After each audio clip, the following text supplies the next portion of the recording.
Dev perso. Alors, le développement personnel tient-il vraiment ses promesses?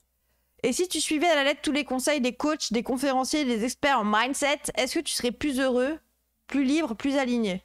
C'est la question que s'est posée Eiko Reconnaissante, sociologue, en enquêtant sur l'univers du développement personnel, et notamment sur l'influence de David Laroche. Oh, le grand David Laroche. Figure phare du coaching à la française. Allez, on regarde ça. Personnel, c'est de dire qu'en travaillant sur nous-mêmes, on aurait tous la possibilité d'être plus heureux. Est-ce qu'on va être plus heureux? Est-ce qu'on va être plus heureux, les gens? Est-ce qu'on va être plus heureux? Le plus marrant a gagné, bravo à lui. Non, pas vraiment. Il est encore vivant, David Laroche? Bah, je sais pas, mais en tout cas, on va étudier ce qui l'a influencé et ses fans. On va essayer de se changer les idées sur toute l'actualité de con, là. C'est un truc de communiste, le bonheur personnel. Cool alors, si les communistes, ils sont cool, ils sont heureux. C'est possible d'être heureux. Bah, on va voir si est-ce qu'on peut être heureux avec le développement personnel, comme nous le promettent tous les fans de développement personnel. Est-ce qu'on peut devenir Cyrus North comme ça, là? Ici, le stream du PCC, vous êtes prévenus.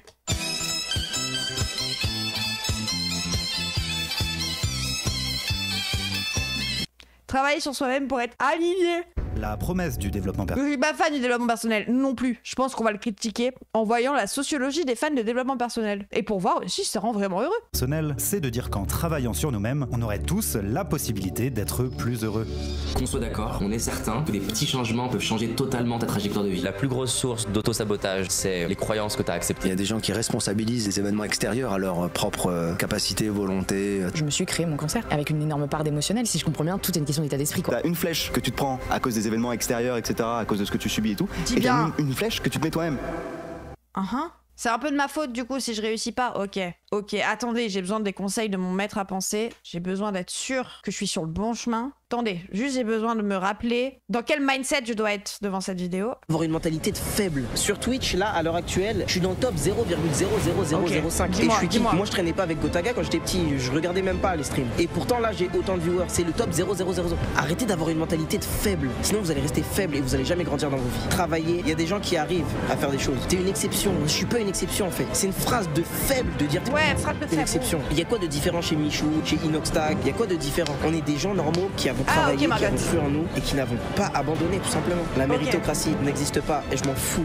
Pensez ce que vous voulez. Pensez ce que vous voulez. La méritocratie n'existe pas. Non, moi je suis d'accord. Ah non, il a dit faut pas penser ça. Pardon. Bande de pessimistes. Vous pensez que le PSG, il y a 10 ans, ils auraient pensé qu'ils allaient gagner? Vous pensez qu'ils allaient taper 5-0 l'Inter en finale de Coupe de... Alors il y a eu un peu d'argent quand même. Putain, il a raison. C'est vrai, il a raison. Vous pensez vraiment, quand ils étaient en train de perdre là, tout le temps perdre, vous pensez que c'est pas lié au travail, ça, les gars? Mais il y a l'argent du Qatar. Ok, il y avait l'argent de Nasser. Ok, on le prend en compte, mais sans le prendre en compte. Ok, c'est pas... que du mérite. Ok, mais Dembélé, il a travaillé. Doué, il a travaillé. Ils ont travaillé. Ouais, ils ont travaillé, ok. Mais vous croyez trop que l'argent, ça résout tout. Vous m'énervez parfois.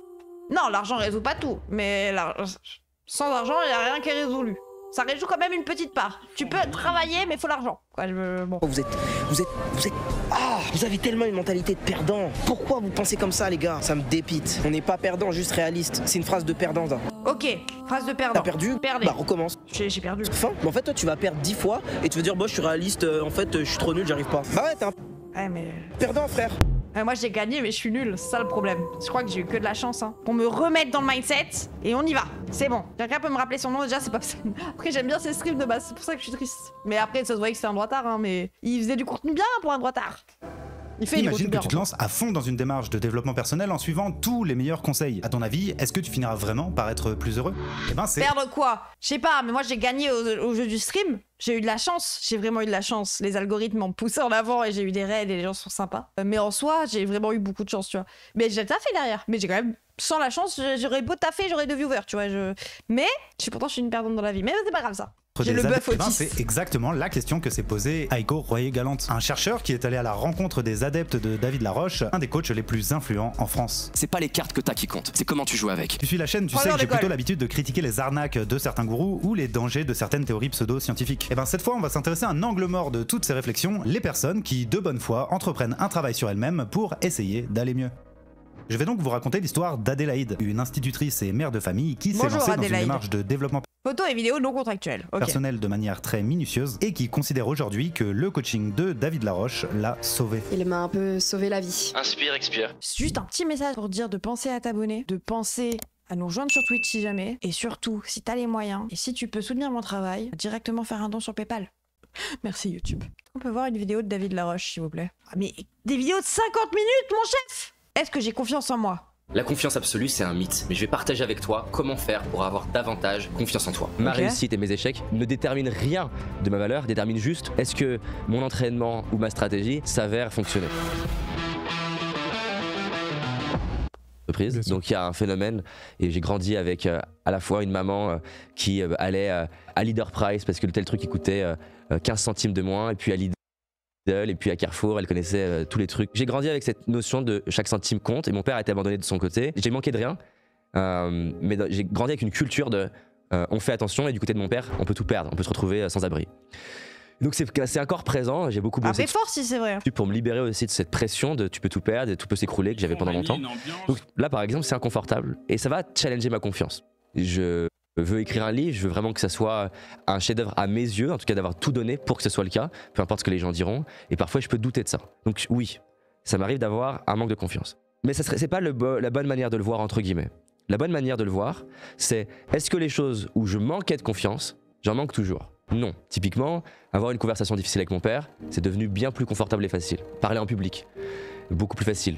M'apprécier, m'aimer. Mais comment tu fais la première fois du coup? Truc fou, beaucoup plus facile. Donc la confiance c'est un truc qui est mouvant, c'est-à-dire qu'en fait, tu la développes de plein de manières, en montant ton estime de toi, en t'entraînant, en bossant, on va pas se mentir. C'est-à-dire que quand tu taffes un sujet, tu gagnes en confiance aussi.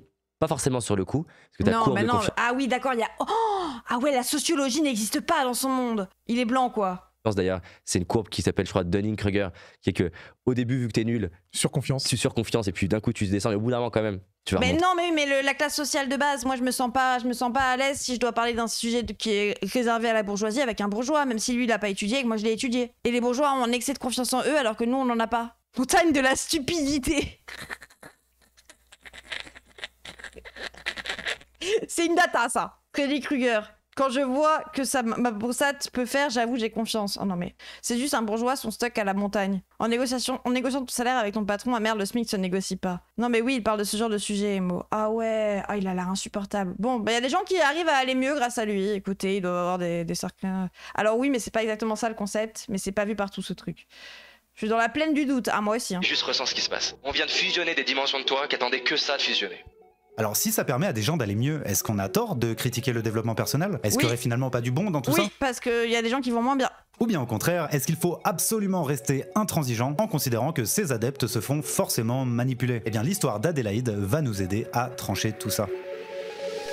Ils vont mieux avec un compte en banque plus léger. Oui, ce mec a des formations en ligne, hein, on rappelle. Ça culpabilise les gens. Bah si on te dit que c'est en ayant confiance en toi que tu vas réussir, si tu réussis pas, tu vas dire que c'est ta faute. Parce que t'aurais dû avoir confiance en toi, du coup. Voir à quel point il est sombre, David, ça, à 24 minutes. Pourquoi t'as... Voici David Laroche. Il y a des moments dans la vie où on a l'impression qu'il nous manque quelque chose. On regarde autour de nous et on voit des personnes qui semblent avoir une vie meilleure que la nôtre. Personne, ce jeune Lyonnais de seulement 28 ans a tout, a priori, pour inspirer confiance. Sur YouTube d'ailleurs... Parce qu'il est blanc, madame? D'ailleurs, son succès est foudroyant. 26 millions de vues. Alors stop à tous ces mensonges qu'on ose croire. Stop aux regrets qui me font croire. Il est dans la montagne en train de parler tout seul là. Hein. Imaginez-le sans montage. Hein. C'est ce que je fais toujours. Moi. Stop à la comparaison qui me fait croire que ce serait mieux autrement. Sans diplôme ni certification. Bah ça serait mieux si j'avais de l'argent quand même. David Laroche a créé l'une des sociétés de coaching les plus florissantes du moment. Si vous étiez dans mon séminaire, je vous aiderai à vous voir comme je vous vois déjà. Je vous vois déjà comme une personne exceptionnelle. Il a déjà coaché plus de 25 000 clients. David Laroche a refusé à 2 reprises nos demandes de tournage. Pourquoi? Nous avons voulu comprendre. Mais il a 12 ans, oui, c'est vrai. Comme tous les autres coachs, il se sert de ses vidéos gratuites pour vendre ses nombreux séminaires.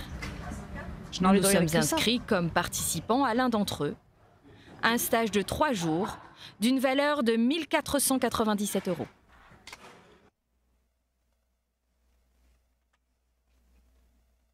Un SMIC pour 3 jours? Mais ces gens qui vont déjà mal, ils ont de l'argent quand même. Fais pas ça, non, je ferai pas ça, non. 300 stage subs. de 3 jours. Putain, les gens, vous pouvez être heureux pour 300 subs offerts. Hein. D'une valeur de 1497 €. Il a lieu dans cet hôtel de la région parisienne. Dans le prix, les 2 nuits ne sont pas comprises. Nous les paierons au prix fort, contrairement à David Laroche.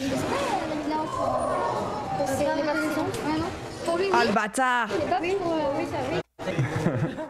Il nous en coûtera donc 300 € de plus. Te plains pas, si tu prends pas la formation, tu rates ta vie. Ah putain, oui, c'est que 1400 € pour réussir sa vie quand même. 9 h, ouverture des portes de la salle de conférence. 200 stagiaires font la queue pour s'installer. Nous avons acheté une place Platinium. Elle est 500 € plus chère, mais permet d'être assis au premier rang et 2000 €. D'avoir le privilège de serrer la main du coach. Bonjour, Olivier, super, je suis David, enchanté. L'ego que doit avoir le gars.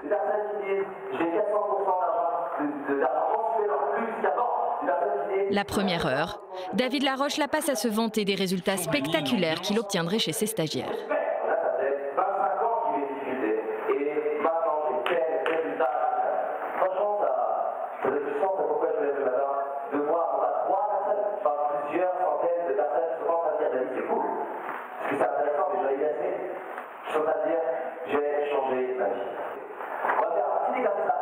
Pendant 3 jours, de nombreux exercices pratiques vont ponctuer les journées et mettre en condition son public, qui va vivre les montagnes russes émotionnelles.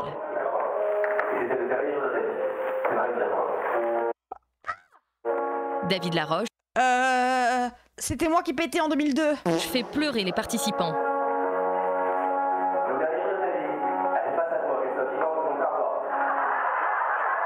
Puis il leur demande de rire. Ou ah ouais, c'est vraiment de l'autoconviction, quoi. Et de la colère.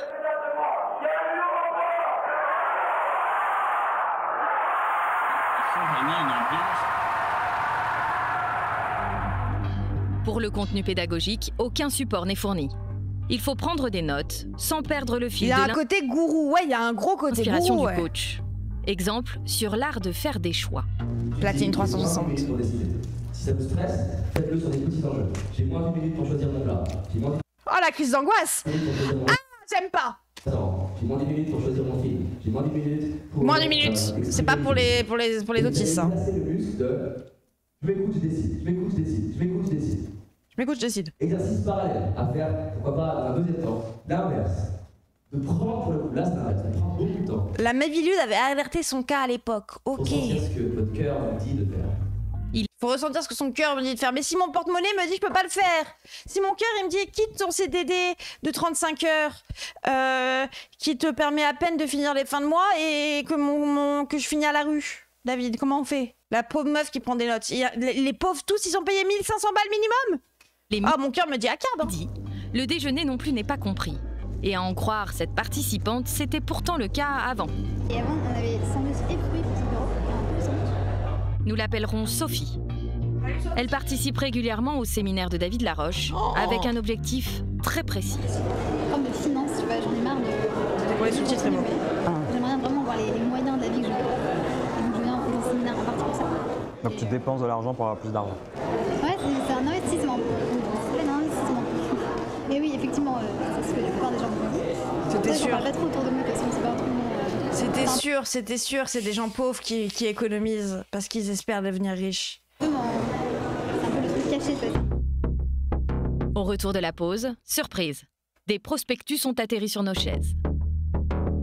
Nous ne sommes pas à la moitié du séminaire que l'on nous vend déjà le prochain.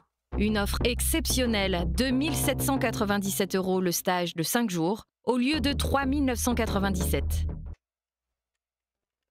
2700 balles, 5 jours. Comment les 2 jours, ils coûtent plus de 1500 balles? Alors que les 3, ils en coûtaient déjà 1400. Autant en faire 2, hein. Mettez-le en tôle, bah... C'est les méthodes de marketing des années 60, bah... 197 €. Et la promo, c'est juste aujourd'hui, elle est vite. Hein. Le stage de 5 jours, au lieu de 3 997. C'est tout. Les commerciaux de David Laroche. Une bagatelle. Passe à l'action. La différence du séminaire deuxième palier, c'est que c'est sur 5 jours déjà. Ah, c'est le deuxième palier. Un phénomène. Quand tu sors des 5 jours, tu te sens différent, ça c'est sûr. Les conditions, donc elles sont valables que jusque demain. Jusqu'à demain soir. Jusqu'à demain soir. Qu'est-ce qui fait que tu hésites pour ça? Bah c'est quand même une... Bah ta gueule, Ta tête me donne vraiment envie de me jeter d'un pont, genre. Et pourtant, t'es flou, hein. Mais t'es pas net comme garçon. Conséquent, hein, 2797. Nous hésitons. Pas de problème. On nous propose d'échelonner les paiements. Combien de fois ça serait fluide pour toi de régler? D'accord. Ça, c'est quelque chose. Tu sens léger, ouais, sans thune. Trouver une solution qui puisse t'aider, en fait. Peut-être vraiment la question. Rapidement, la discussion dévie sur un stage encore plus cher, le titanium. Je sens que t'es ancré, que t'as envie d'avancer, ça se sent. Donc peut-être que le titanium peut vraiment être quelque chose d'adapté pour toi. Mais alors le prix titanium, il a. Moi, je pense vraiment que toi, vu ton cas personnel, parce que je t'individualise, parce que c'est important de t'individualiser dans le marketing pour que tu te sentes unique. Toi, je pense vraiment que toi, vu ton cas, vu ce que je sais de toi, ça peut être bien. C'est vraiment le fait d'individualiser la personne pour qu'elle se sente unique. Oui, c'est toi. Ça se sent en toi, quoi. Légendary, c'est qui lui? C'est un bouc du truc. Là, en public, pour la prochaine session qui commence en 2018, il va être à 17 797. Le titanium. Le coach en fait régulièrement la promotion dans ses vidéos. 17 000? C'est-à-dire que là, le programme Titanium, c'est plus de 54 jours de séminaires qui sont dispatchés. C'est une secte. Sur l'année. C'est une secte. Pour être absolument certain de révéler. C'est 50 jours de colonie de secte. Le meilleur de vous. Secte de vacances. Dans ce programme, ce qui coûte le plus cher, c'est la proximité avec le coach. Valeur inestimable, dit la publicité. On n'oublie pas que le gouvernement veut s'aborder la Miviludes car une perte d'argent pour eux, les pauvres qui se font arnaquer dans des sectes, c'est tant pis pour eux. Ouais. Dans notre stage, une vingtaine de membres sont des titaniums. Mais nous découvrons qu'il y a un statut encore plus cher. Cet homme, la quarantaine, explique fièrement faire partie du 360. Le 360, c'est le programme le plus petit. Oh non, tonton! Tonton, il est bourgeois, mais tonton! L'inscription, il était à 35 000 €, maintenant il est à 70 000. Tonton. 70. Fièrement, mais c'est parce qu'ils se rendent même pas compte, les gens. Ils sont à un niveau d'emprise. 10 000 €. Et c'est du hors-taxe. En réalité, il faut compter 84 000 €, soit 6 ans de SMIC. Pourquoi il dit le prix hors taxe? Il assume pas, tonton, par contre. Des prix exorbitants et pourtant devant le bureau des inscriptions, c'est la queue. Ce jeune homme vient de signer pour le stage de 5 jours à 3 000 €. T'as signé là déjà? Ouais, je sais pas trop comment je vais faire, mais je vais gérer le truc. Tonton, t'as pas d'argent! Je vais lâcher mon appart la semaine prochaine et puis après, j'ai la chance de pouvoir aller chez mon père. Je peux vous aider quelques-uns. Essayez de l'attendre pour s'inscrire. À ce moment-là, le commercial revient à la charge pour nous vendre le titanium à 18 000 €. Et en fait, tu es toujours en hésitation, la vie? Ouais, parce que je te sens là, tu hésites, là ça te frustre presque, là c'est n'importe quoi. Je sens que c'est pour toi, je te le dis authentiquement. Je viens de dire toi, une personne qui s'appelle Simon qui voulait vraiment le faire, je veux dire, ne le fais pas.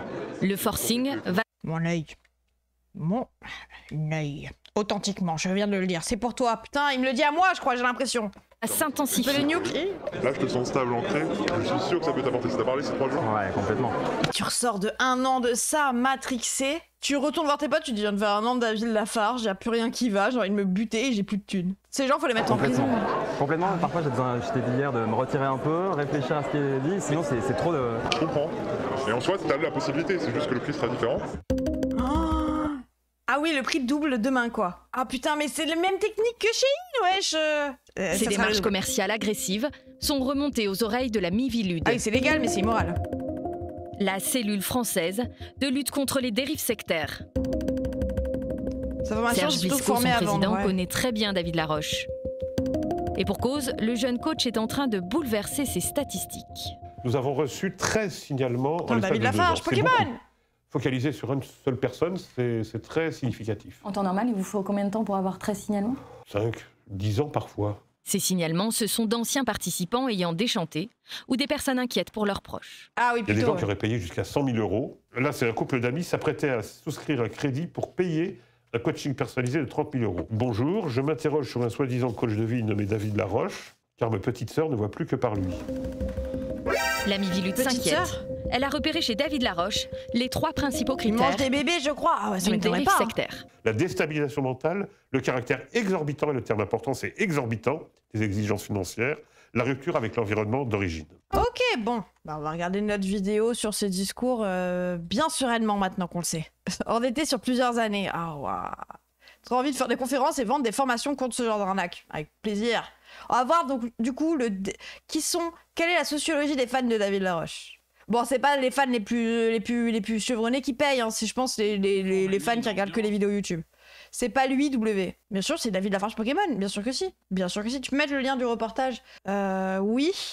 Mais je pense qu'on regardera les autres parties dans la semaine. Parce que j'ai trouvé ça très intéressant. Et merci les gars pour les 100 bits. Tout d'abord, moi je me suis inscrit dans différents groupes de développement personnel sur internet, pas sur Facebook précisément. Ensuite j'ai posté des messages, certaines personnes m'ont répondu et étaient partantes du coup pour raconter leur vécu, leur usage du développement personnel. La vidéo d'aujourd'hui s'appuie donc sur le travail du chercheur Aiko Royer-Galante. Il a recueilli des témoignages de différents adeptes de David Laroche qu'il a ensuite analysé avec les outils de la sociologie. Moi c'est une sociologie qualitative, donc à l'aide d'entretiens notamment, et j'ai interrogé pendant 2, 3, 5, parfois pendant plusieurs fois 5 heures de suite des personnes qui m'ont raconté leur trajectoire, qu'elles soient professionnelles, qu'elles soient scolaires, qu'elles soient résidentielles, et moi ensuite je vais analyser finalement ces récits de vie pour analyser la place du développement personnel dedans. Et parmi les gens qui ont accepté de répondre à cette enquête, j'ai choisi de vous raconter l'histoire d'Adélaïde. D'abord parce que je l'ai trouvée particulièrement touchante, mais aussi parce que je pense qu'elle raconte quelque chose d'universel. En fait, quel que soit ton rapport au développement personnel, tu vas voir qu'il y a de grandes chances pour que tu te rappelle, Adélaïde se sont sauvés par David Laroche, le gourou de la secte. Team Loser. Connaissent dans son histoire. Alors, le premier truc qui a retenu mon attention dans l'histoire d'Adélaïde, c'est qu'elle compare son enfance à la série des années 70, La Petite. Merci à ton joueur à la mousse pour le sub, merci beaucoup. Elle compare son enfance à La Petite Maison dans la Prairie. Oh, est-ce qu'elle casse sa gueule du coup? Petite Maison dans la Prairie. Alors, en effet, elle a grandi dans un petit village de campagne où tout le monde se connaît. Elle raconte d'ailleurs avec beaucoup de tendresse ce souvenir de sa petite école dans laquelle tous les enfants étaient regroupés dans une seule classe. Au point qu'elle va elle-même vouloir devenir institutrice. Du coup, elle va déménager en ville, se marier, puis avoir 2 enfants dans sa famille. Merci. Puis ce parcours sera vécu comme une ascension sociale. Le problème, c'est qu'en arrivant en ville, Adélaïde ne se sent plus vraiment à sa place. Elle a le sentiment d'avoir été déracinée de sa campagne. Et en plus de ça c'est un vrai truc ça. Quand on a grandi en campagne et qu'on part faire nos études ailleurs, tu te retrouves à plus savoir qui tu es. Que quand tu rentres chez toi, bah t'es pas vraiment chez toi, tu retournes chez tes darons, ça fait un peu vieux dans ta tête, et puis t'as plus trop de potes, et puis ça a changé, et puis tu sais que tu vas repartir dans tous les cas. Donc. C'est juste des vacances. Et quand tu retournes là où t'es, bah t'es pas chez toi quoi. Trouble psychique, trouble de l'identité, mal du rural. Je sais pas. Moi j'ai un peu réglé le problème maintenant. J'ai réussi à un peu régler le problème en revenant vivre dans un paysage de mon enfance quand même, qui est là où vivaient mes grands-parents. Parce que bah, c'est là où on allait à Noël. Du coup c'est un peu le visage de mon enfance et pourtant j'y suis pas, tu vois. Pourtant t'es allé à Lyon et Marseille, même pas Paris. Non, j'aime pas Paris, moi. Oui, le fou, la ville, c'est tellement horrible pour moi. Et puis les loyers sur Paris, je peux pas me les permettre, hein, même dans la région parisienne. Hein. J'ai mis clic, pardon, Basel. Bah, en vrai, je suis revenue en Normandie, à ma grand-mère pas loin, j'ai de la famille, j'ai de l'ancrage. Mais quand je retourne en Corse, je me sens pas à l'aise en Corse. Ouais. Et quand j'étais à Lyon, je me sentais pas à ma place en ville, donc... Trop de monde et de voitures Paris. Oui, et puis vraiment, les prix à Paris, bon. Moi, ça va, je hais profondément la campagne. Ah, moi, j'aime trop. Bah après, moi, j'y ai grandi, hein, donc... Tu voudrais revenir en Corse? Afuera! Afuera! Non, je veux pas. La réalité de son métier est bien loin de l'image idéalisée qu'elle s'en était faite. École primaire de quartier, elle se retrouve face à des élèves en décrochage scolaire qui se battent régulièrement ou bien se courent après avec des ciseaux. Et elle a du mal à supporter toute cette violence. Elle voulait pas être prof. Tous les soirs, elle voulait pas être prof des racailles, du 9-2. Rentrer chez moi. Sauf que quand elle rentre chez elle le soir, malgré ses larmes, c'est une autre journée qui commence pour elle. Elle s'occupe du repas, de la maison et des enfants. Ce que les mouvements féministes et certains travaux de recherche appellent la double journée de travail liée au travail domestique, encore très souvent laissée à la charge des femmes. Et puis mon chéri me reprochait de parler de l'école et de pas bien le vivre. Du coup j'ai fini par plus lui en parler pour pas le saouler. Mais en fait on partageait plus rien. Du coup bah ça allait pas bien avec lui non plus et du coup avec les gamins bah c'était pareil. On vivait à côté mais on n'était plus ensemble au final. Alors Adélaïde ne peut pas démissionner. Et c'est comme ça qu'elle est tombée sur une vidéo de David Laroche. Donc en fait... Pour des raisons sociétales, notamment bah, le patriarcat qui t'impose, elle a la même voix qu'Artoise, non? Oui, je trouve aussi, qui t'impose de te retrouver à faire une double journée de travail où tu vas au taf la journée et puis t'as les tâches familiales du fait d'être une femme, etc. et de tes conditions de travail qui sont désastreuses parce que l'éducation nationale. Voilà quoi, David Laroche, il a vraiment ce truc de cibler les gens qui sont en plus mal aussi. Mais du coup, ouais, on se retrouve avec ça et la solution, ça va être, c'est ta faute. Développement personnel, c'est toi qui dois te développer et pas du tout la société qui t'impose ça et toi qui dois changer. En fait, c'est même le développement personnel, c'est dépolitisant de fou. Ni même vraiment changer de travail puisque toute l'organisation familiale repose sur son emploi. Elle tentera bien de trouver des solutions en postulant à des formations professionnelles ou en demandant à passer à temps partiel, mais tout ça lui sera refusé. Ses pleurs se transforment progressivement en silence et Adélaïde se sent de plus en plus coincée. Épuisée par la violence de son travail, le manque de soutien de son mari et l'éducation de ses enfants, elle commence à être envahie par des pensées suicidaires. Ouais. Ah bah, la société construit la dépression aussi, quoi. C'est nous, oui. Le développement personnel, c'est de droite. Bah, en tout cas, c'est individualisant. Et si tu penses en termes d'individu et pas en termes de structure, c'est que ta pensée peut mener à un raisonnement de droite qui est oh là là, tous individuellement, on façonne la société et on s'en fout un peu de ce que pensent les autres, quoi. Alors que, en soi, bah, les rapports de domination façonnent la société. Et si tu souffres de racisme, c'est à cause des rapports de domination, c'est à cause... En fait, il faut penser aussi à comment tu subis la structure et comment la structure fonctionne, quoi. Et donc oui, c'est dépersonnalisant, individualisant de fou. Et dépolitisant, du coup. T'as des enfants, tu te dis... Le problème, c'est pas les politiques mis en place, le problème, c'est toi. Individualisation, ça permet au fascisme de venir et de rester. Oui, ça devient la faute des autres aussi s'il y a des problèmes, quoi. Parce que toi, t'as tout fait pour aller bien. D'ailleurs, il y a une phrase assez répandue dans le milieu des dev perso auto-entrepreneurs, c'est « n'attends rien de la politique ». Tous pourris, ouais, le tous pourri un peu. Tu peux pas te suicider, quoi. Enfin, tu peux, mais t'as pas envie de le faire, donc voilà. Et c'est à ce moment-là, au détour de publications sponsorisées sur Instagram, qu'il va faire son apparition comme une sorte de phare dans la nuit.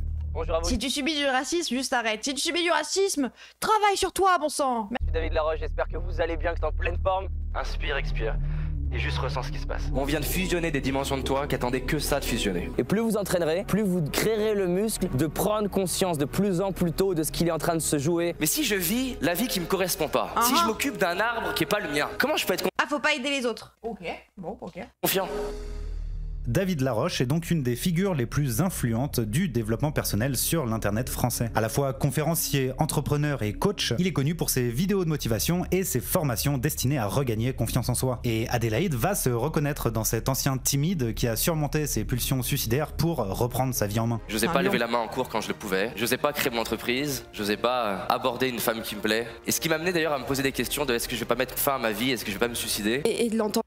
Ah oui, d'accord. Il en parle comme ça. Lui, il s'attaque aux gens dépressifs comme Alexis Chen, fait un véritable boulot de bourrage de crâne. Oui, et le mec est en mode oh là là, un tout suicide. Bah, ce truc de regardez, moi aussi j'ai connu ça, quoi. Il s'attaque aux gens dépressifs en leur disant je relate en fait à ce que vous avez vécu. Parce que je sais qu'il y a beaucoup de dépressifs sur mon chat parce que bah, je l'ai vécu. Mais moi je vous vends rien. C'est juste que parfois j'arrive à mettre des mots là-dessus, quoi. C'est nous. Ce truc de réussir à mettre des mots et savoir que t'es compris sur le fait de vas-y, gros. Et gros, en fait je suis dans mon lit et en même temps je sais que ça me serait du bien de sortir de mon lit, mais j'arrive pas à sortir de mon lit. Et je sais que c'est débile de pas sortir de mon lit parce que genre, je vais aller encore plus mal et nanani et nanana. Et il y a ce truc de bah oui, on se capte. Sauf que moi j'ai pas de solution à ça. Lui sa solution c'est travailler sur toi. Alors que moi je me ferais gros, j'ai fini 2 ans en HP, bon c'est bon. Psychologue d'école de commerce, oui c'est grave ça. Pour me dire moi je suis passée par là, bah je me suis dit ok, soit je le fais et je pars, soit je trouve des solutions. Et en fait je pense que c'est lui qui m'a mis dans ces rails là en disant ok, tu vas pas bien, mais tu fais quoi maintenant pour aller mieux? Pour comprendre comment le développement personnel parvient à nous séduire, Aiko Royer-Galante propose la notion de désajustement. Le désajustement, c'est l'idée qu'il y aurait un décalage entre nos dispositions et la situation vécue. Autrement dit, la manière dont tu as été éduqué et sociabilisé ne te permet pas de faire face à la situation que tu es en train de vivre. C'est typiquement un phénomène qu'on peut observer chez des gens en exil, chez des immigrés, ou bien chez des gens comme Adélaïde qui ont changé de milieu social. Et en fait, cette notion de désajustement, Aiko Royer-Galante a pu l'observer chez tous ses enquêtés. Si l'un d'entre eux est séduit par le coaching entrepreneurial qui lui permet de faire face à la violence du monde de l'entreprise, une autre va écouter David Laroche pour regagner confiance en elle après un divorce, ou encore un autre pour reprendre sa vie en main après le vrai problème c'est qu'il y en a un qui a un cancer, quoi. Une période de délinquance. Et on peut enchaîner les exemples puisque dans son décoder sa personnalité avec l'énéagramme, le vrai visage de Clara Morgan. C'est random, pardon, je m'y attendais pas. Le monde vu par un reporter Bernard de la Villardière, ça non plus. L'homme derrière l'humoriste Franck Dubosc, le conseil de Mathias Bacchino. La face cachée de la vie d'artiste. Camille Lelouch, non mais. Podcast Paradoxe, où David Laroche reçoit des personnalités de la télé ou de l'entrepreneuriat qu'il considère Idrissa Berkane, tout s'explique. Comme inspirantes pour son audience, j'ai remarqué qu'il allait toujours chercher à identifier ce type de désajustement chez ses invités. Chez Gad Elmaleh, il creuse comment sa carrière dans le spectacle l'a poussé à rompre avec son origine modeste au Maroc. Chez Clara Morgan, comment son origine familiale puritaine l'aurait amené vers une carrière dans le porno. Et chez Caroline Receveur, comment on peut vivre avec un cancer quand on est une personnalité publique dont le physique est particulièrement scruté. Tu vois, ça m'inspire. Ah oui, ok, ça peut toucher tout le monde, quoi. Oh, c'est paradoxal un peu, bah ouais. Je peux te le dire, par rapport au cancer et la manière que t'as eu d'être résilient, d'en parler aussi. Le trip PhD en chef, ah oui, le fou. Donc, on peut retenir que cette notion de désajustement est centrale parce que c'est justement à ce désajustement que le développement personnel va permettre... Le petit Idrissa Berkane, pour moi, c'est red flag de fou. Hein. D'apporter des réponses.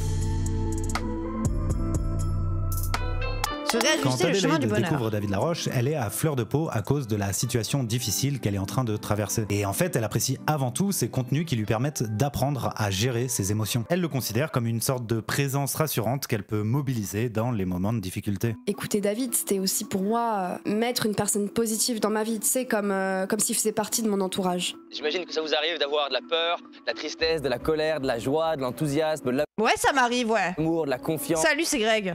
Du dégoût, du dédain, bref, on a une palette et une richesse d'émotions. Puis, progressivement, Putain, c'est vrai que ça m'arrive d'avoir des émotions. Il m'a bien cerné, David. David Laroche finit par trouver une place dans sa routine quotidienne. Parasocial. Elle va suivre... Oui, ça joue aussi beaucoup sur le parasocial. Moi, parfois, j'ai un peu peur de jouer là-dessus, mais c'est vraiment en mode, bah, je fais pas exprès si jamais je le fais. Et c'est vraiment, bah, vu que je vous ai tous individualisés dans ma tête, que je reconnais vos pseudos, que je sais quand vous avez changé, genre, c'est peut-être que je vous ai vraiment... Enfin, je vous ai individualisé, quoi. Genre, je vois qui vous êtes. Oui, je mets les mots dans ma vie pour remplir le vide. Après, il y a de ça aussi. Mais j'essaye de pas en jouer. Genre, je vous lis autant si vous êtes sub ou pas sub, quoi, je m'en fous. Imagine, tu fais un Tipeee pour faire croire que, que tu es sauveur de la gauche. Oh, la balle. C'est Wake Up Après, Call. j'ai pas de Tipeee. Elle l'écoute en faisant les tâches ménagères ou bien Tu lors... imagines des têtes au pseudo? Parfois un peu, mais juste des traits physiques. Genre la couleur de cheveux ou des trucs comme ça. Parfois j'ai aucune idée, ne serait-ce que du genre, mais je sais que vous êtes là. Il y a quelqu'un, il y a un individu. Vous êtes tous non-binaires dans la tête. On est pris en compte et ça c'est beau. Et ça c'est beau. Ouais. Wouh. Wouh. Wouh. Wouh. Wouh. Tous les binaires. C'est tous les binaires. C'est beau, ça. place dans sa routine quotidienne. Elle va suivre ses wake-up calls, elle l'écoute en faisant les tâches ménagères ou bien lors de ses déplacements en voiture, et il va même finir par remplacer certaines de ses soirées Netflix. C'est tous les... Waouh, le David Lafarge en grand sur l'écran. Alors j'imagine que vous êtes nombreux et nombreuses à avoir déjà regardé des vidéos ou lu un livre de développement personnel. Et pour la grande majorité des gens, c'est un peu comme des bonnes résolutions. On pioche un peu ce qui nous arrange sans grande conviction pour se donner bonne conscience. Et ben là, Adélaïde, elle est en train de dépasser ce stade. Elle ne se contente plus d'écouter ça d'une oreille lointaine, elle rentre dans ce que Aiko Roy-Galante considère comme une démarche de transformation de soi. Elle va notamment commencer à remplir des carnets pour faire le bilan de sa journée ou bien quand ça ne va pas, et même dédier un temps de sa journée à sa pratique du développement personnel. Concrètement, elle va se lever à 5h du matin, réaliser une demi-heure de sport et écrire un peu et écouter des audios inspirants. Si j'arrive à prendre un pas de recul et que je me dis ce mec-là m'aide à m'aimer, ce mec-là m'aide à mieux communiquer, ce mec-là me fait grandir. Oh, le parasocial, mais aussi la dépendance, regardez. Demi-heure de sport. C'est ce mec, c'est grâce à ce mec-là que je vais bien. Donc ça, tu te mets à avoir une dépendance de fou. Quel enfer, mais oui, de fou, salut SV Jaune. Ah non, le développement personnel, c'est l'ennemi du développement collectif, c'est organiser sa haine. Bah oui, je suis d'accord avec toi, parce que le bug. Ce mec-là, ouais, il devient une idole. M'aide à m'aimer. Ce mec-là m'aide à mieux communiquer. Ce mec-là me fait grandir. Dans un essai de... J'accroche pas du tout. Ah, moi je peux pas avec ce genre de gars. De toute façon, après moi ça me rappelle les psys, genre. 1929, la romancière Virginia Woolf propose le concept de chambre à soi, considérant que sans un lieu où elles peuvent créer sans être dérangées, l'émancipation des femmes est impossible. Et ben, Aiko Roy-Galante fait l'hypothèse que grâce à sa démarche, Adélaïde a pu se constituer sa chambre à soi. J'avais 1 heure pour moi toute seule. Et les enfants, ils savaient que le matin, genre le mercredi, je bossais pas. De 5 à 6 heures, j'étais sur mon roman, mon sport, toutes ces choses-là. Ils savaient qu'il fallait pas me déranger. Et je pense que ça m'a aidé à m'affirmer, à dire qu'à certains moments, j'avais besoin d'avoir du temps pour moi. Comme pour la grande majorité des personnes de l'enquête, ce type de comportement va commencer à inquiéter les proches d'Adélaïde. Notre enquêtée est alors considérée comme une déviante. L'idolâtrie me met mal direct. Alors j'avoue que moi, je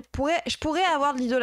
Enfin, de l'idolâtrie, non. En fait, moi, genre, dans tous les cas, je pense que mon rapport parasocial en tant que vieweuse, en tout cas, ça a toujours été avec des gens qui mettent une barrière. Genre, pour bien aimer quelqu'un, il faut que ce soit aussi quelqu'un qui me dise, par contre... Je vous rappelle, le parasocial existe. Alors, ça fait partie du parasocial même, mais genre, quelqu'un qui est en mode, c'est grâce à moi que tu vas bien. Oui, bon, frérot, c'est bon. Vaut mieux un psy à ce compte-là, même si j'en porte pas dans mon cœur. Bah ouais, mais il m'y fait penser. Et vu que je déteste les psys, tu vois, Pomme Banane, le lien est fait. Je repense à mon psy bizarre, là, qui jouait avec son couteau pendant que je lui parlais, et je fais, ah, c'est bon. Bah, c'était un couteau suisse, mais au Pinel, genre. Tu vois ce que je veux dire? Tu vois ce que je veux dire? Tu vois ce que je veux dire? T'es une victime par sa famille. Ah, ta secte. Il y avait son nom dessus. Et un jour, il m'a dit, c'est ça, c'est une patiente qui me l'a offert. Et il jouait avec son... Non, je déconne pas, les gens. Ah oui, bon, vraiment. Ah oui, il jouait avec son couteau. Avec écrit son nom dessus, bref. Il a la même dégaine que Laroche. C'est vrai que... Après, c'est vraiment entrepreneur sur 20, quoi. Là, c'est pas un truc réel. Tu vas te faire embobiner dans tes trucs. Ces gens-là, ils vont t'arnaquer. Pourtant, si son entourage était sceptique au début, ils vont progressivement estimer être en train de retrouver la Adélaïde d'avant.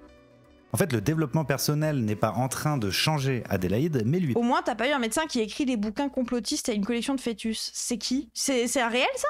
Permet de réveiller des choses en elle. Progressivement, estimé être en train de retrouver la Adélaïde d'avant. En fait, le développement personnel... Oh, ça c'est...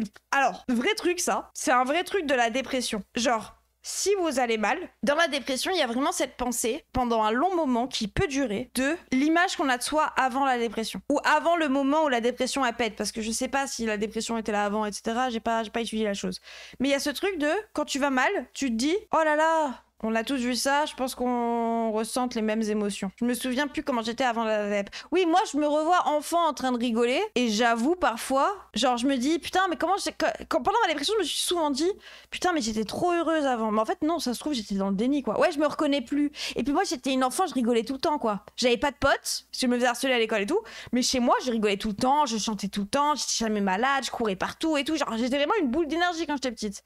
J'étais la gosse qui faisait rire tout le monde à la maison et dans le village. Et des trucs comme ça. Enfant, c'est normal. Oui. Après, moi, c'est à 17 ans que j'ai commencé à faire une dépression chronique. J'en ai 24. Les gens, j'avoue que j'ai pas connu, à part enfant, le avant, quoi. Ça devient trop précis.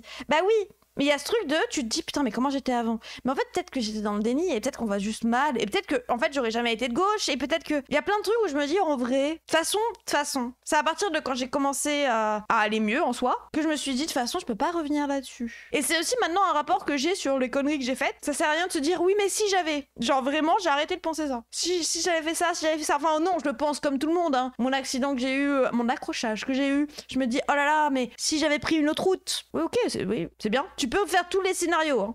Dans tous les cas, c'est fait, hein, mon ref. Bon. Il va falloir aller sur les solutions maintenant. Et du coup, je me dis, oui, bon, j'en suis là. Il y a forcément plein de trucs positifs qui me seraient pas arrivés, plein de trucs négatifs qui me seraient pas arrivés, mais de facto, soyons un peu fatalistes, c'est comme c'est. Les gens qui vont bien dans le monde dans lequel on vit, je les regarde chelou. Oui, il y a de ça aussi, hein. Moi, je pense qu'on est tous dépressifs, hein, mais juste, il y en a qui sont dans le déni. On peut refaire le monde avec des si autant avancés. Oui, après, tu peux les faire, hein, c'est naturel. Tu vas pas t'en vouloir de faire des si. Tu vas pas t'en vouloir d'être en train de te dire si j'avais fait ci, si j'avais fait ça. T'as le droit de penser ça, c'est ton cerveau, au bout d'un moment, t'as le droit d'aller mal, comme tu peux et tu gères comme tu peux. Mais au final, t'es là. Donc c'est bien, maintenant t'as fait tout tes si, y a pas de solution tout de suite, t'as le droit de pas gérer. Heureux les simples d'esprit, exactement. T'as le droit de pas gérer, mais vas-y, viens, on avance. On essaye de se dire, bon, maintenant, il faut se remettre dans le moment, là. Combien les autres choix nous auraient la vie? Nous auraient facilité, mais nous auraient compliqué, Tout est politique. Être dépressif en ce moment, c'est un signe de santé mentale. Bah aussi. Ça fait du bien ce petit sujet avec vous, les amis. Ça fait longtemps qu'on n'a pas parlé de santé mentale. Être de gauche augmente les rythmes de dépression parce qu'on s'inquiète pour les autres. Bah parce que t'as conscience aussi d'à quel point c'est la merde et à quel point il y en a qui nous baisent. Genre, il y a 12 ans, j'ai commencé à bosser. Avant, je bossais pas, j'étais pas dépressif.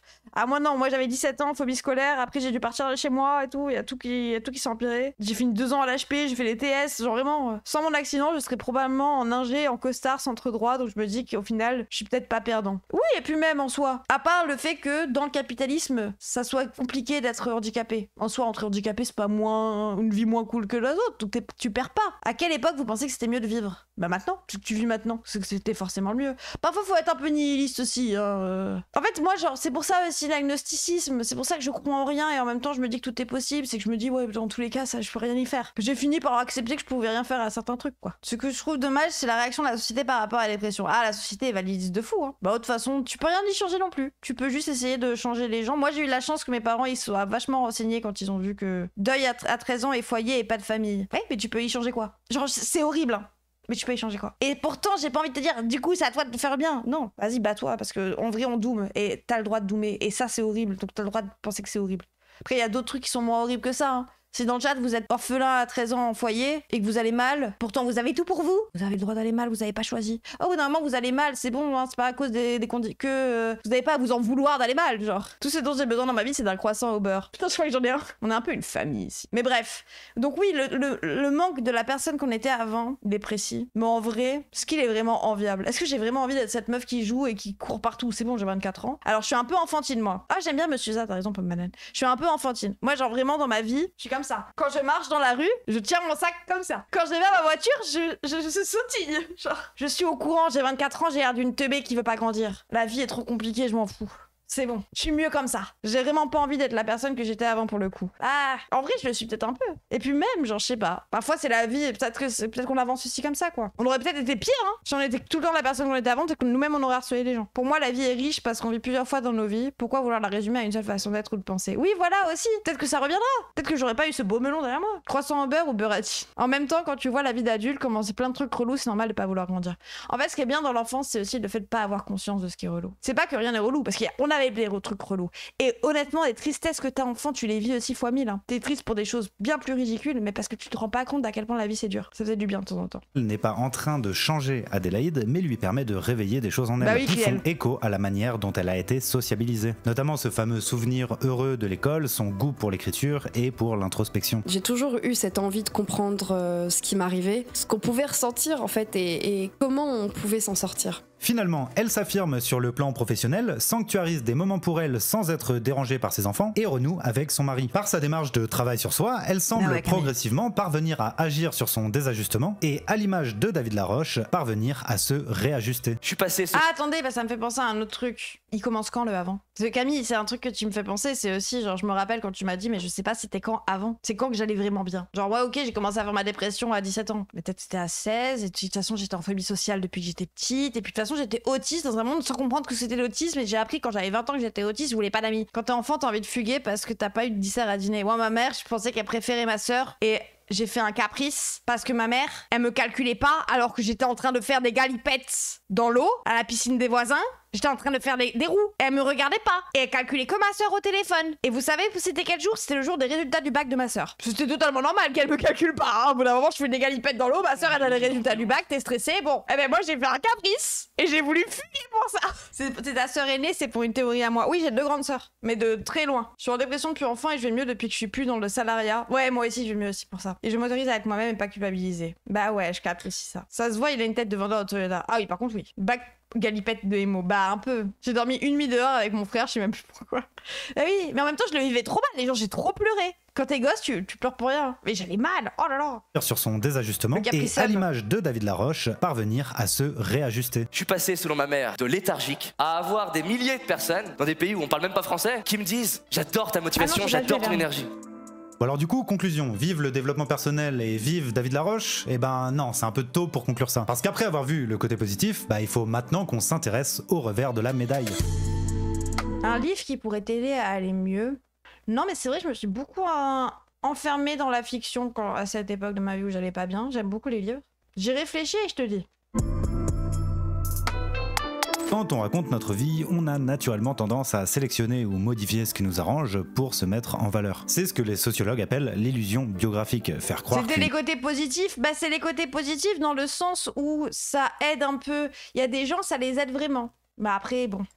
nous arrange pour se mettre en valeur. C'est ce que les sociologues appellent l'illusion biographique, faire croire qu'une histoire racontée est fidèle à la réalité. En fait, Aiko Royer-Galante observe que cette tendance à se créer son propre storytelling est particulièrement visible chez les adeptes de David Laroche. S'investir dans le développement... Ok, se créer son propre storytelling, être le personnage principal de sa vie. Personnel, c'est développer une compétence à se mettre en récit. C'est devenir des quasi-professionnels du discours sur soi. Il est donc... C'est-à-dire que tu te réveilles le matin, tu fais... Ça, c'est moi. Attendez, je me fais bien de base. Ça, c'est moi. Vous vous demandez peut-être comment j'en suis arrivé là. Bah laissez-moi vous raconter. Laissez-moi vous le raconter. Prendre en compte la manière dont est reconstruite rétrospectivement l'histoire de vie. Alors qu'est-ce qui se cache derrière ce storytelling? Eh ben déjà, les enquêtés ont assez naturellement tendance à sous-évaluer l'impact qu'ont pu avoir des facteurs extérieurs qui risqueraient de minimiser le poids de leur travail. Par exemple, dans son récit, Adélaïde n'évoque ni le fait d'avoir été titularisée dans un autre établissement, lui permettant une pratique beaucoup moins conflictuelle de son métier, ni le fait que ses propres enfants aient grandi et qu'elle n'avait plus besoin de leur accorder autant de temps.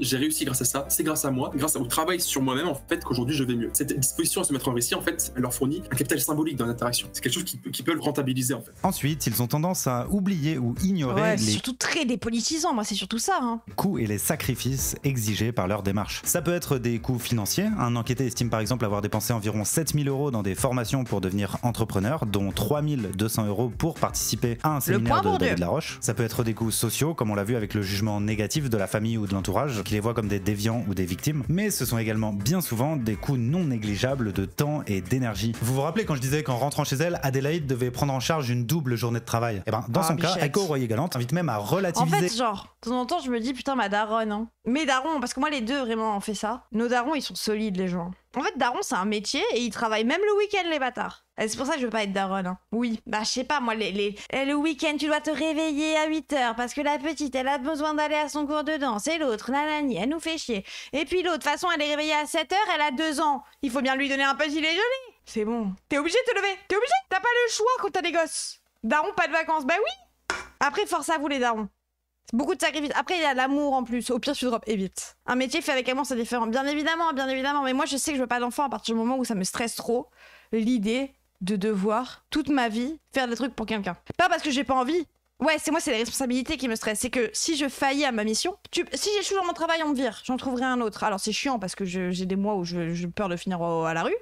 Mais tu peux pas ça avec les gosses. Tu peux pas te virer. Le gosse, il va pas te virer si t'es une mauvaise maman. Alors que s'il y a un jour où je retombe dans ma dépression et je peux pas sortir de mon lit avant 9h, le gosse, il mange quoi? Et c'est saleté, ça réveille à 6h30 du mat. Après, moi, je me réveille à 6h30 naturellement. Mais alors, je me réveille tous les jours à la même heure avec un réveil parce que je suis autiste sur 20 et que j'ai besoin de mon temps du matin pour me faire le truc du matin, le temps de l'après-midi pour faire le truc de l'après-midi.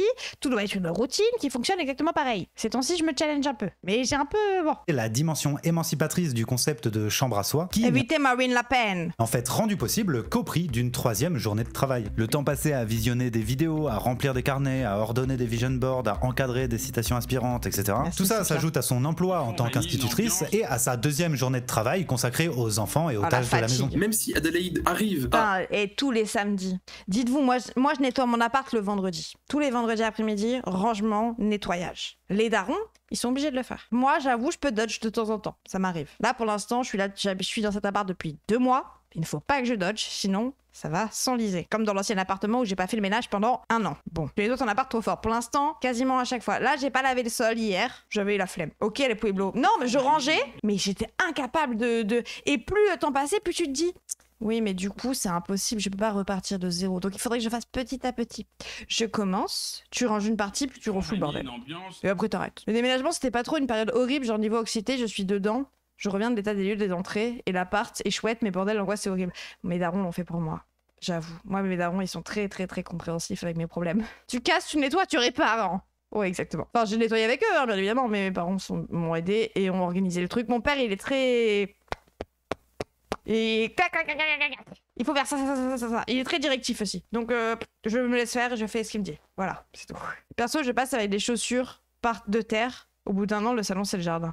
Oui, après, ouais, c'est un appart à Lyon, bon. À retrouver certaines pratiques. La fonction objective... Moi, j'ai trop du mal avec mon ménage, c'est terrible. Ouais, c'est pour ça, ici, je suis partie dès le début. J'ai pas le droit de louper une semaine. Alors, sauf laver le sol, je peux me laisser une semaine de trou si jamais. Pour l'instant, c'est la première semaine où je le fais pas. Cette démarche est aussi de maintenir ses rôles de femme, d'épouse et d'institutrice. Ouais, ces journées ont comme conséquence de raccourcir ses soirées. Elle nous dit être couchée à 9h30. Parfois, dans sa routine du matin, le sport était mis de côté car elle était trop fatiguée. Des sacrifices sont aussi effectués. Elle refuse des sorties. Déjà, routine du matin, sport, Mareuse, respecte-toi. Avec sa meilleure amie. Qui fait ça? Qui fait du sport? Et en plus le matin? Bon. J'ai regardé la dernière fois, sachez que je fais 2000 pas par jour. Et j'en suis quand même très fière, d'accord? 2000, c'est énorme. C'est... Wouh. Ok? Bon. Insane. Pour moi, le sport ou la drogue, pour moi. C'est le sport ou la drogue. Ah, bon. Après, si vous en faites, basez. Mais un peu la flemme. Ce soir, j'ai bloqué essayez de compter jusqu'à 2000. Bah, c'est ce que je fais en part. Soirée, je vois David Laroche. Le coaching suivi. Je suis à 15K sans forcer. Bah, force à Watt, moi j'en ai 2000. Et à l'époque, j'en étais à 50 000. Du coup, je suis assez contente. Adélaïde sert moins ses propres aspirations. Lever des plaques d'égout à 6h30 du matin, ça compte? Non, c'est ton métier, tu ne le fais pas par choix. Qu'à se conformer aux inégalités de genre qui s'imposent à elle. Les femmes et les mères assurent le maintien de relations conjugales déséquilibrées. C'est ce qu'on peut aussi relever chez Adélaïde, qui a effectué un travail de soi pour assurer le maintien du couple en difficulté. Et cela face au désengagement relatif de son conjoint, alors qu'elle-même devait s'ajuster à des impératifs professionnels et familiaux. Donc, si je récapitule ce qu'on a dit jusqu'ici, le développement personnel est plutôt mobilisé par des gens qui sentent un désajustement entre leur vie et leurs aspirations. Un réajustement peut se faire, mais au prix d'un investissement temporel et financier souvent sous-estimé par ses adeptes. Et pour finir, on va voir qu'en fait, le développement personnel permet surtout de s'ajuster à la vision dominante du bonheur, du succès et de la réussite.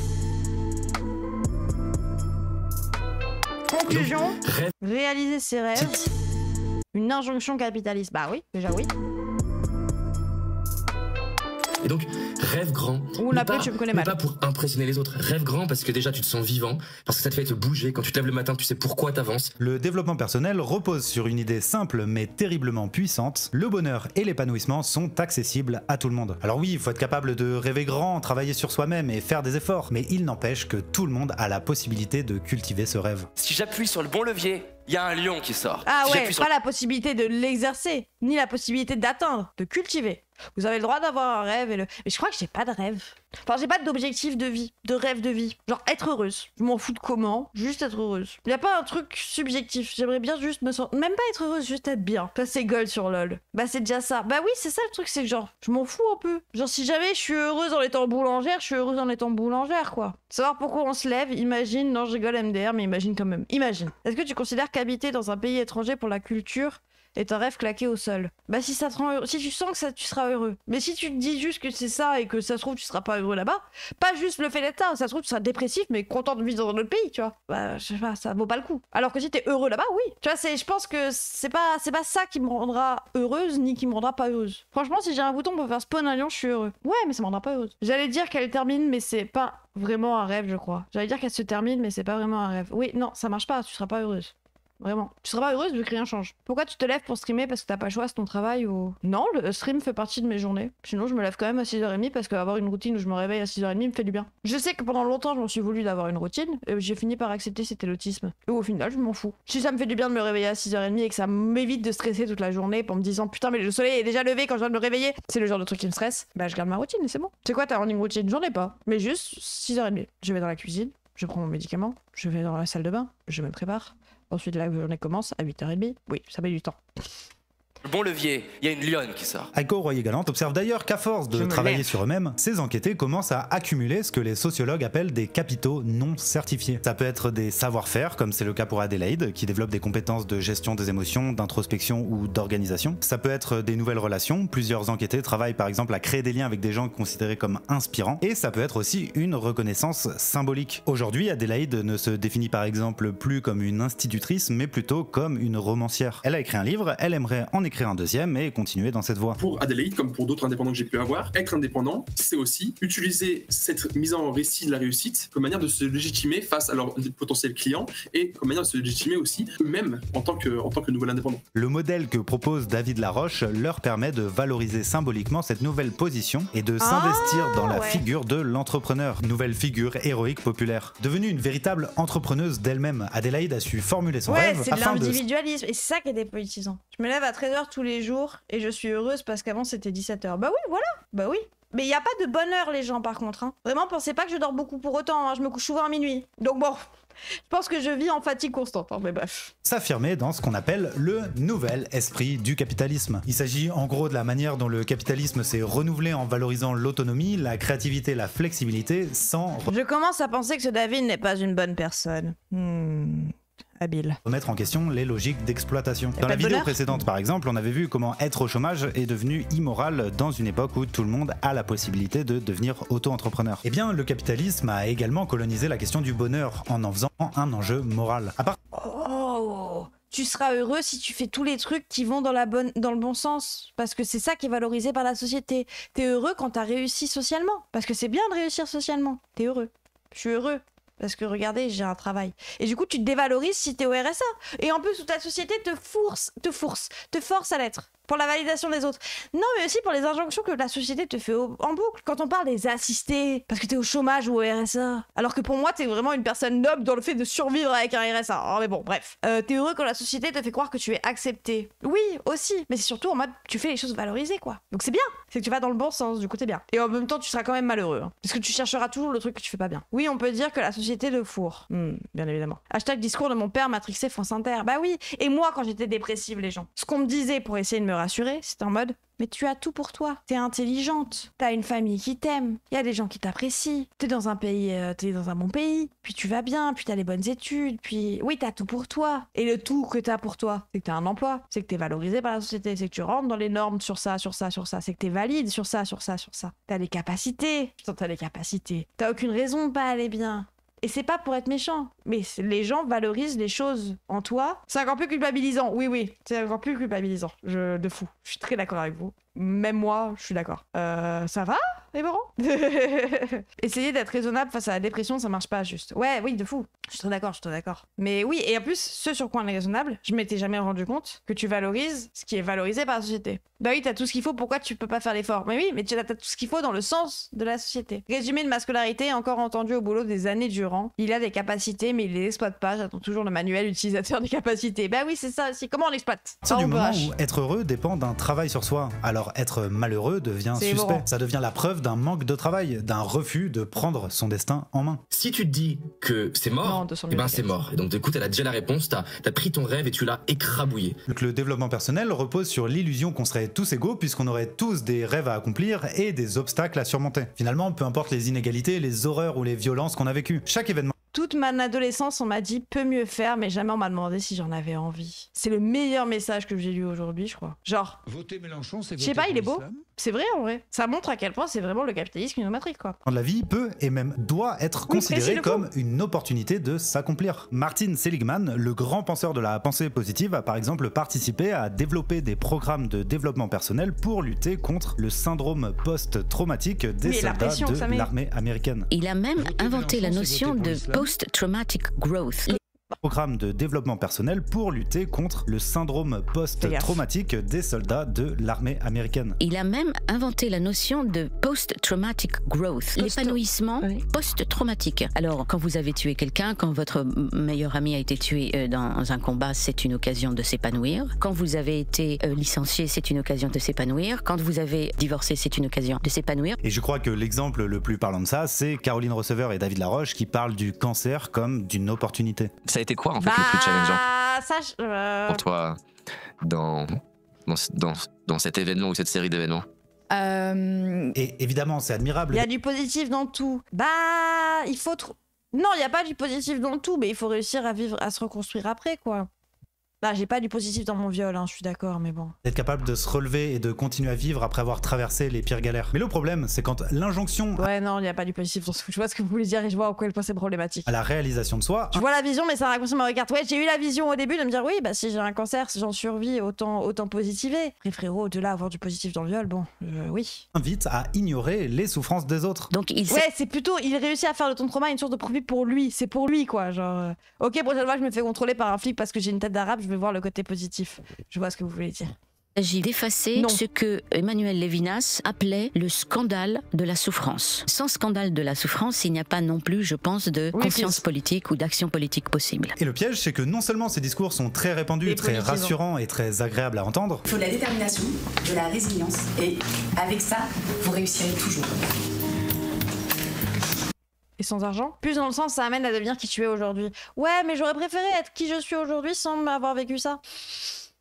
Genre, vas-y, j'aurais préféré être quelqu'un d'autre si jamais. Genre, vraiment, c'est la pire rhétorique à entendre quand t'as subi des VSS. Oui, vraiment. Et puis, ça dépolitise. C'est en mode, bah oui, bah. Alors, limite, c'est en mode, ça vaut le coup. Ça vaut le coup de pas se battre contre le fait que, bah, y ait des contrôles aux faciès, que le patriarcat, la culture du viol, etc. Parce que, oui, désolé, j'ai pas eu assez de détermination. Peut-être la prochaine fois.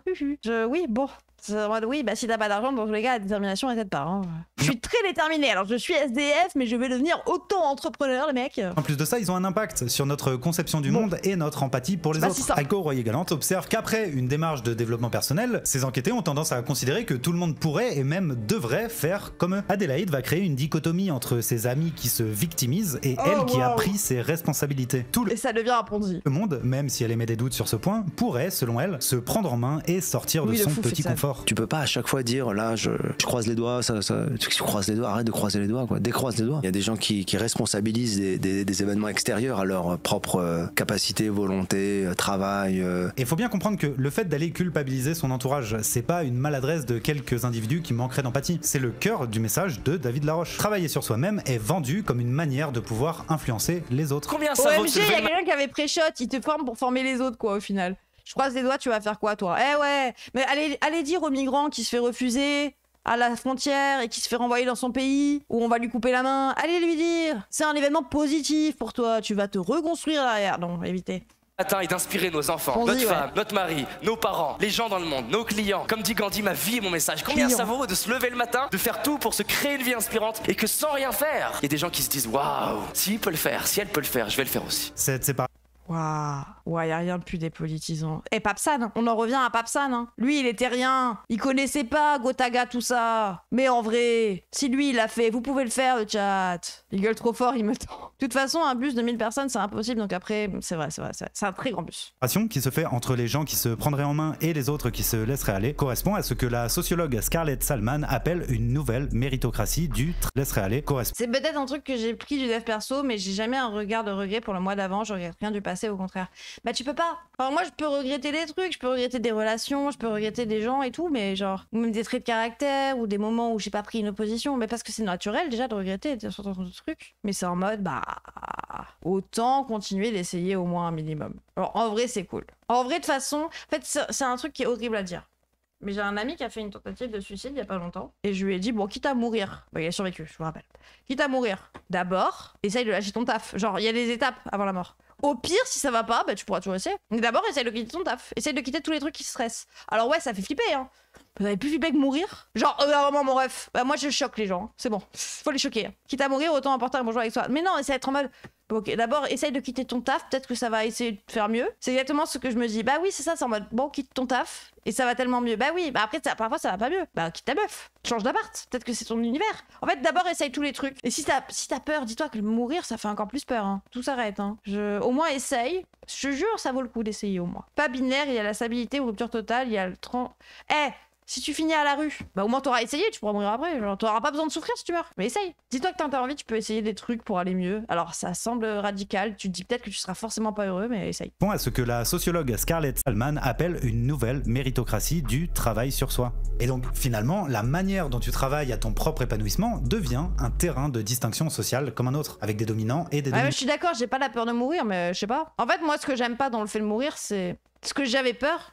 Quand je faisais des TS, c'était le fait que j'allais faire du mal aux gens. Et c'est horrible, hein. Genre vraiment, c'est horrible à dire. Parce que je veux pas, mon but c'est pas de vous culpabiliser si vous êtes suicidaire ou vous y pensez. Mais j'aime tellement, je pense à l'amour que j'ai pour certaines personnes, notamment ma daronne, Moonboy pour ses enfants ou quoi, tu vois. Et je suis en mode, l'amour que j'ai vaut le coup d'essayer une dernière fois, d'essayer des trucs radicaux. Même de me disputer avec des gens, hein. Il y a des gens, on s'est engueulés, on n'est plus potes du tout, bah c'est l'amour que j'ai méritait qu'on se sépare. C'est aussi comme ça que j'avais rompu avec mon ex, genre c'était en mode, l'amour que j'ai pour toi, et tout l'amour que je te donne, que j'ai pour ta personne, fait qu'on va devoir rompre, parce que je sais que tu seras pas final heureux avec moi pendant longtemps, quoi. Genre, ça fait 2 ans qu'on est ensemble, mais moi je veux pas d'enfant, mon frérot, bon. Elle a été là pour moi, c'est ce que je me suis dit après chaque essai. Ouais, bah moi aussi j'en ai fait des TS, hein. C'est facile à dire les gens, vous en voulez pas. Mais c'est en mode, bah, après 2 TS, je me dis que je dois y repenser, ça sera quand mes parents seront dead. Bah ouais. Bah voilà, au moins dis-toi ça. Et le jour où ils seront dead, tu viens dans mon chat et je te dirai, non, vis en fait. Vis frérot. Parce que bon, bon. Pour schématiser, t'aurais une sorte de bourgeoisie du bonheur qui va avoir les moyens d'investir dans la version premium du travail sur soi, avec une routine psy... Et il y a de ça aussi, hein. C'est plus facile d'aller mieux quand on a de la thune. Et encore, vraiment, la thune, ça fait pas tout. Mais c'est plus facile d'investir dedans quand on a de la thune quand on n'a pas. Donc quand on est précaire, on se dit qu'on est encore plus dans la merde. Et on est sûrement encore plus dans la merde. Qui paiera les subs après ? Pilates, et une sorte de prolétariat ou de classe moyenne du bonheur pour qui le développement personnel apparaît comme une solution pas chère de travailler sur soi. La démarche de développement personnel apparaît comme une opportunité biographique dans le cadre d'un champ des possibles restreint. Adélaïde va tu dis ça alors que c'est un subgif. faire sienne l'idée de David Laroche que chaque individu peut aspirer à des rêves. Et on en revient à la puissance de la notion de rêve chez David Laroche. On parle de la solitude. La solitude, c'est un sentiment. C'est pas le fait d'être seul. Parce que tu peux être seul et être entouré. Et tu peux ne pas être seul et être seul. Bizarre dit comme ça. Mais moi, la solitude, je le vois comme un bénéfice, par exemple. Du coup, je ressens pas la solitude. Parce que je suis seule, mais je me sens pas seule. Parce que j'aime être seule. Parce que ça me stresse d'être en compagnie de gens dans la même pièce. Et oui, et tu peux être seule avec du monde autour, comme disait Orelsan. Tu peux être seule, mais pas juste parce que tu te sens pas rempli par les interactions que tu as avec les autres. Et en même temps, tu dois gérer la relation sociale. Moi, ça, je pouvais plus. Seul au milieu des autres, c'est horrible. Bah oui, parce que tu dois quand même gérer et mettre un visage de façade pour prouver aux autres que t'es là, quoi. Et c'est compliqué quand t'es pas là. Parce que t'as pas envie d'être là, ou parce que la conversation te stimule pas, ou parce que tu penses à autre chose, ou parce que, ouais, j'apprécie la présence de ma personne et Modem 2025. Non, c'est même pas ça. Il y a des moments où je me suis détestée, hein. Mais c'est ce truc de, quand il y a des gens autour, j'ai un rôle social que j'aime pas. J'ai un rappel à moi et à l'existence que j'aime pas, qui m'angoisse. Je dois gérer, je dois pas vexer les gens, je sais pas m'exprimer, moi je sais pas écrire des messages, je vexe trop facilement les gens. Ouais, le masking autistique est trop pesant, moi j'ai fini par accepter d'être seule et j'adore ça. Chez David Laroche. La possibilité de pouvoir imaginer un futur meilleur et en plus d'avoir une prise dessus, bah c'est une pensée extrêmement rassurante. Et même si ça semble inatteignable... Après, j'ai aussi beaucoup de types de chips. Ou aliénant, remettre en question les rêves d'Adélaïde reviendrait à la priver de cet espoir de connaître un jour le bonheur. Dans 10 ans, tu te dis... J'ai peut-être pas réalisé tous mes rêves, mais je suis devenu l'homme ou la femme que je rêvais de devenir. Et ça a plus de valeur que n'importe quel rêve. Donc au final, même si j'ai assez peu de points communs avec Adélaïde, il y a pas mal d'aspects de son histoire dans lesquels je me reconnais, notamment parce qu'elle témoigne d'une vision dominante de la recherche du bonheur à laquelle personne n'échappe vraiment. Et si le développement personnel sauve des gens, c'est au prix d'un certain nombre d'investissements, voire de sacrifices. Et finalement, je pense que ce genre de démarche permet moins de s'émanciper que de rentrer dans le rang en s'ajustant à des attentes sociales qui peuvent être écrasantes ou à un idéal du bonheur bien souvent inatteignable. Si t'as envie de découvrir... Le paradis, ton étage de yaourt. Non mais ça va, il y en a qui captent mon délire avec les yaourts. D'autres profils que celui d'Adélaïde, je te mets les travaux d'Aiko Royer-Galante en description. Franchement, allez lire ça, c'est passionnant. Dans les prochaines vidéos, on continuera d'ailleurs à explorer ces injonctions au bonheur et à la réalisation de soi, pour voir notamment comment tout ça est désormais mobilisé au sein des entreprises. Alors si tu veux pas rater ça, pense à t'abonner, et sur ce, continuez à vous poser des questions, à politiser ce qui vous entoure. Ciao. Ok.